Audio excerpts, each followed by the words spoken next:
Her Excellency Dr. Angela Merkel, leaders from global business community, ladies and gentlemen, it is a great pleasure to meet you all. It is an added pleasure to talk to you in the presence of an enlightened leader like Chancellor Merkel. In fact, I do not miss any opportunity of meeting her. I particularly recall my interactions during my visit to Hanover Fair in April 2015. India was a partner country in that fair. This was followed by Chancellor Merkel's visit to India in October 2015. Together, we have had several rounds of discussions with German and Indian CEOs.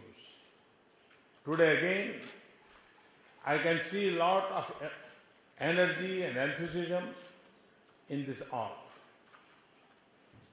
I can also see a number of Indian CEOs present here. Friends, Germany is among India's most important partners, both bilaterally and in the global context. I'm very happy to see that the participation of German companies in India's growth story. It is equally heartening to see that Indian companies have also made their presence felt in Germany.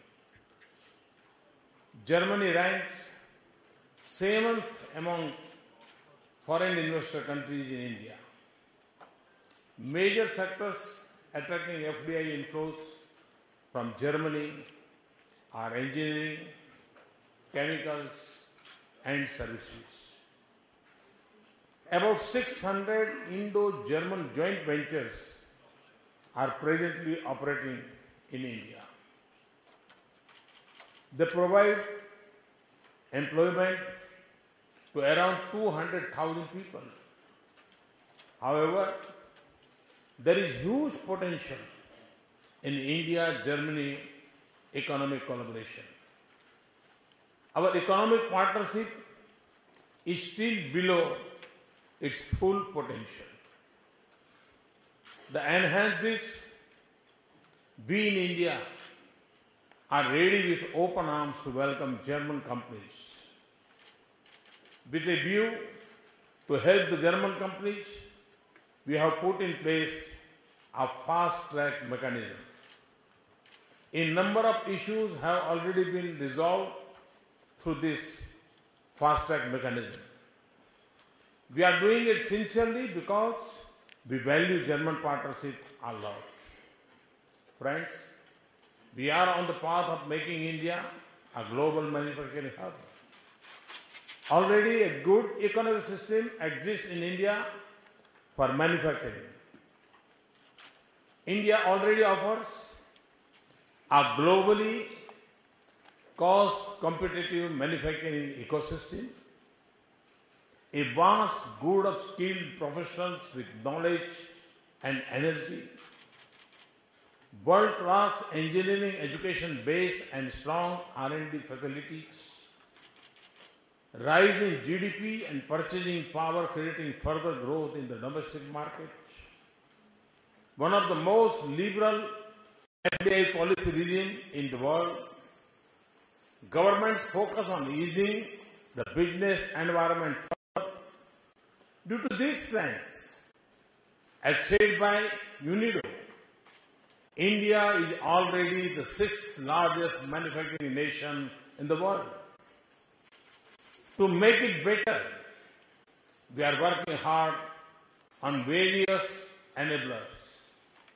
Through our Make in India initiative, we are committed to transform India into a major player in the global value chain.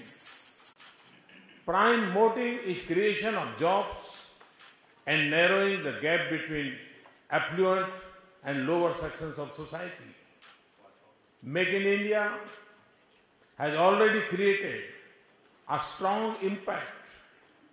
Germany is contributing in a big way in the success of Make in India. Particularly, India's participation as a partner country in the Hanover Fair has given a big boost to Indo-German partnership. During the Hanover Messe, specific areas of collaborations were mutually identified. This included manufacturing, skill development, railways, cleaning of rivers, renewable energy, education, science and technology. In addition, we are also implementing a strategic market entry support program since September 2015. It is called MIIM, Make in India Mittelstand. This is mainly to assist German Mittelstand companies in entering the Indian market. The MIIM program has been offering a wide range of business support services. The initiative has resulted in growing interest of German companies in India. The outcomes are that in this short period, 83 companies expressed interest to join the program. 73 companies have enrolled as official members. 47 are at advanced stage of investment implementation. Another ongoing and very successful program between India and Germany is the Indo-German Managers Training Program. This is for advanced training for business executives, especially from Indian SMEs. The program has resulted in increased investments, creation of new joint ventures, and increased B2B contacts between the two countries. Over 500 Indian managers have benefited by this program so far. In addition, there is a good weather already existing. Some examples are that Bosch, Siemens, BASF and SAP have started specific R&D operations exclusively in India. Mercedes-Benz India inaugurated its second manufacturing facility in Chakan in July 2015. This will double the plant capacity to 20,000 units per annum. For our efforts, we have also received good global recognition. I would like to mention some of them. India remains a bright spot in the subdued economic landscape across the world. India has emerged as the fastest growing major economy the last 3 years with GDP growth rate of over 7%. We have moved up to 32 places in last 2 years in the Global Competitiveness Index of the World Economic Forum. This is the highest for any country. India also moved up 19 places on the Logistics Performance Index of 2016 of the World Bank. We have also moved up 16 places on the Global Innovation Index of WIPO in 2016.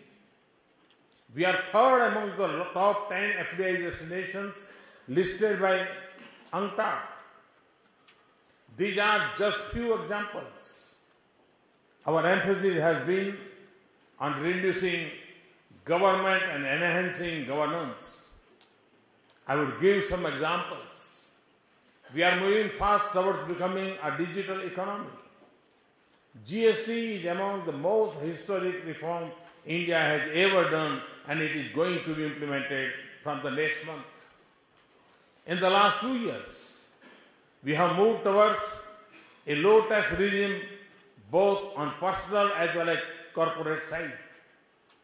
We have lowered the corporate tax from 30% to 25%, particularly for new investments and smaller ventures. New laws and institutions for bankruptcy and insolvency, as well as IPR and arbitration, are now in place. More than 7,000 reforms have been implemented on the front of ease of doing business. 36 white industries have been taken out of the requirement of environmental clearances. Similarly, more than 50 items have been taken out of defense list. Validity period of industrial licenses has been increased up to 15 years. Custom clearance has been made 24/7 at 19 ports and 17 air cargo complexes.